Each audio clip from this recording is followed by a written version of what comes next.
Alright, so here's for question number 2. We need to consider the expression we have sine of 2x divided by cosine of 2x minus 1. And A here is looking at, we want to look at what are the permissible values for the expression. So to do that, let's look at the non-permissible values and go from there. Okay, so here we'll start off with A. And normally you'd look at each of the different functions. Sine of 2x, that one does not have any fractions. It won't have any non-permissible values. The sine of x itself does not have any non-permissible values, so we don't need to consider sine of 2x, but we do need to look at this denominator here because it is a fraction, so we just have to look at when it does cos of 2x minus 1, when will that be 0? Because remember, that's when we get our our undefined values. That's when we have your asymptotes, all that wonderful stuff. So here we'll look at when cosine of 2x minus 1 is equal to 0. To start off here, I am going to move 1 over to the other side, so we're going to add 1 to each side. So what we're left here is with cosine of 2x is equal to 1. From here, we're going to use our trigonometric identities, and if you guys notice, I'm just going to quickly scroll up to our little cheat sheet there of what we had here for our double angles. Here we had 3 different ones for cosine. It doesn't matter which one you use, but let's just choose. We'll stick with cosine of 2a is equal to 1 minus 2 sine squared a. You could also use this one above here or this one down here. It just, you can work with it. Either way, you'll get all the same values. You'll get the end result will still be the same, but I'm going to use that second one there for you ladies. If you guys want to use the same one there, so what we can rewrite this as is 1 minus 2 sine squared x is equal to 1. We'll move 1 to the other side, so we'll subtract 1 there, so what we're left with is negative 2 sine squared of x is equal to 0. Then we'll divide by negative 2 on each side. Divide by negative 2, and we're left with sine squared of x is equal to 0. So then from there, you can simply just look at, you can break this down to sine times sine. So here we really just need to know when is sine of x equal to 0. That's the big question there. And using your guys' unit circle, you'll know that it's every, and I believe we're dealing with radians. It doesn't state it until letter C will talk, it kind of mentions 0 to 2 pi, so we'll keep it all in radians. So here we'll say that x cannot equal any of the values where it's equal to 0, so that'll be pi, 2 pi, and so on. Okay? And it also doesn't state, for that first one, it doesn't state any restrictions, so we can write this as a generalized form here. So we can say that x cannot equal to pi plus pi n, where n is an element of integers. Okay? So once again, we've already worked with this kind of stuff, making generalized solutions. So just look for that little pattern there. So it's going up by pi, and that's what you're going to do multiples of pi in, okay? So that there is A.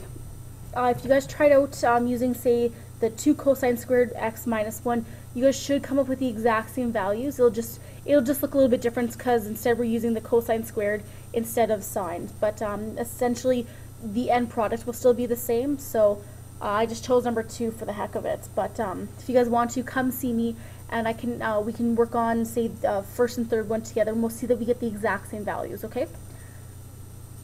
Alright, so for B here, I'm just going to draw a line here just to help separate that. And so for B, it says to simplify the expression to one of the 3 reciprocal trigonometric ratios. Alright, so I'm just going to rewrite this out again here so I can see it. So we have sine of 2x, divide that by cosine of 2x minus 1. Okay. So first of all, I'm going to change this numerator here. I don't like that sine of 2x, so I'm going to change that using that double angle identity. If you guys look on your little sheet there, or on the previous page, you should see that is 2 sine of x, cosine of x. It's all divided by. And we're going to do the same for cosine of 2x. And it doesn't matter which ones you guys use. Once again, I'm going to use the 1 minus 2 cosine squared x, okay? So we have 1 minus 2 sine squared of x. Remember, that's this little guy over here as well. And then that's all subtracting 1. Okay. From there we can simplify. So what we're left with here is 2 sine of x, cosine of x. Divide that by, here are 1 and negative 1 cancel out. So we have negative 2 sine squared of x. Continuing on, we'll keep on simplifying there. So we have a 2 and a 2 on the bottom there in common. So we'll have, or I guess that will be just 1 and 1. Here we'll have a sine. We'll cancel with that squared there. So what we'll be left with is cosine of x. Divide that by negative sine of x. And using your ratios there, you guys should know that this is your reciprocal for cotan of x. So, and don't forget that negative is there, so we can rewrite that as negative cotan of x. Alright. So just use your double identities, or double angle identities, and you can go with your reciprocal ones, and from there just simplify. So hopefully it's not too bad. We learned that last section, so hopefully it's not too bad, but if you guys have questions, feel free to ask me. Alright. Okay, so there was B. So for C, it's asking, how can you verify your answer from part B in the interval from 0 to 2 pi? And if you guys have never seen this notation before, when you have your square bracket like this, that means that it's including that value. So include it. And when it's just a rounded bracket here, like where it says 2 pi, do not include that value.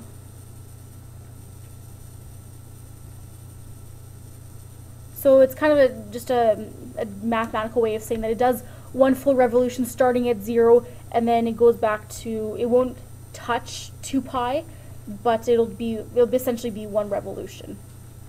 Okay? So how can we verify your answer from part B in the interval? We can use that by graphing with technology. You guys hopefully, well, we can figure that out. I'll show you guys my graph where you can graph it by hand. So that'll be our answer there. So graph using technology.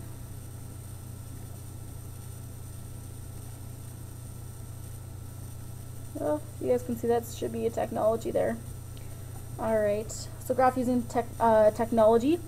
The graphs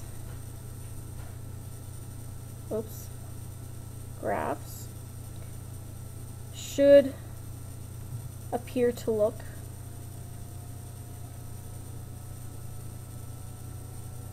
identical.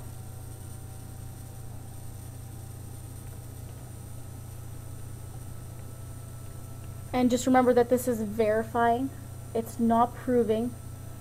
So the graphs, if you graph negative cotan of x, here let me, I'll circle this one here, so graph negative cotan of x, and your original function there, sine of 2x divided by cosine 2x minus 1, those graphs should appear to look identical.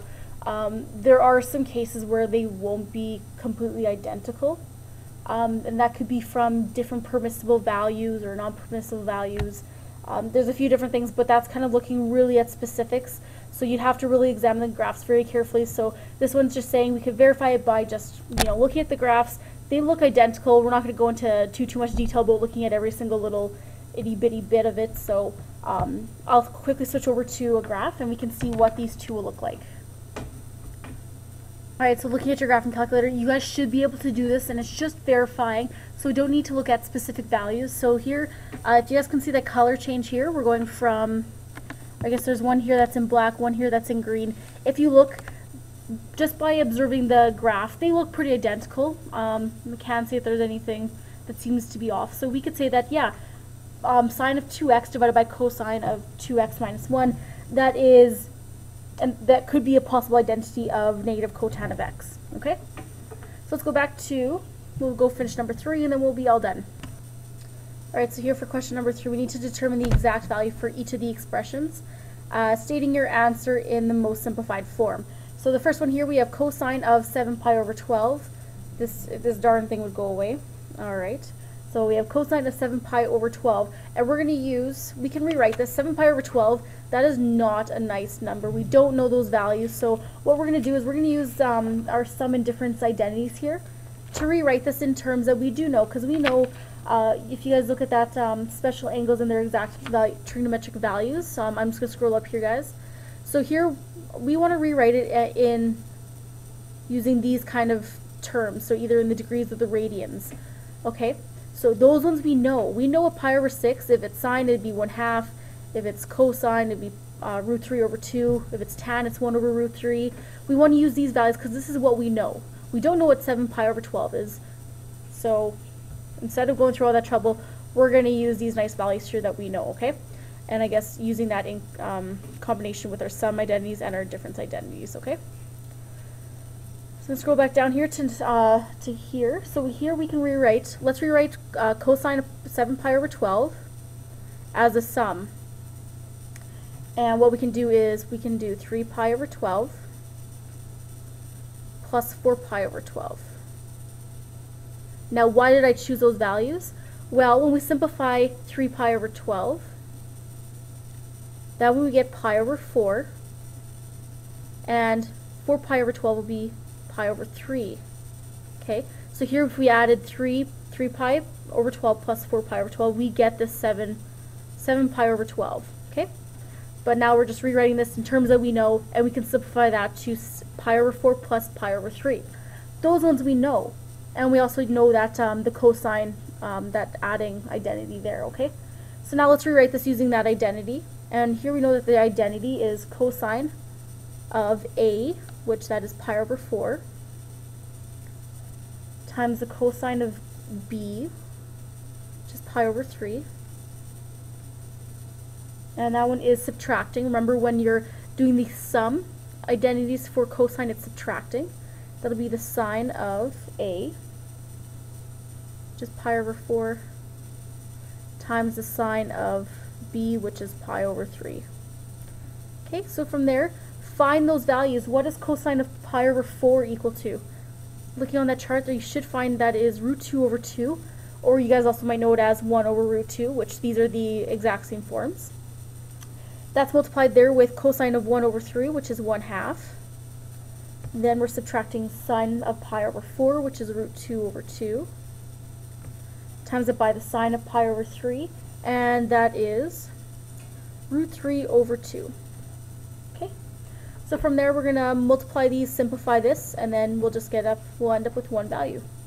So to multiply your fractions, remember you just multiply straight across there.